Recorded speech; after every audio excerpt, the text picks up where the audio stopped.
ధరణి వల్ల ఎన్ని లోపాలు జరిగినాయి, ఎంతమంది బీద ప్రజలు బాధపడ్డారో మీ అందరికీ నాకన్నా ఎక్కువ తెలుసు. నేను కూడా బాధితున్నే. నాది నిజామాబాద్ జిల్లా భీమగలమల రాహత్నా గ్రామం. మా తాతగారు ఇచ్చింది 11 ఎకరాలు. చాలా ఎకరాలు మా కుటుంబ సభ్యులు మాయమైపోయినాయి.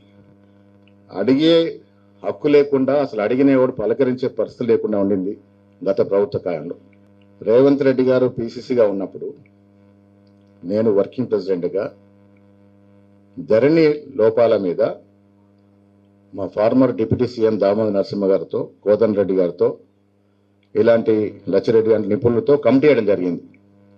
గాంధీ భవన్లో మేము అర్జీలు తీసుకోవడం మొదలు పెడితే దాదాపు లక్షల్లో ధరణి మీద అర్జీలు రావడం జరిగింది. రేవంత్ రెడ్డి గారి నేతృత్వం ఆనాడు ఇదే సిఎస్ గారి దగ్గరికి వెళ్ళి ఎన్నోసార్లు మేము చెప్పడం జరిగింది, ధరణిలో చాలా లోపాలు ఉన్నాయి.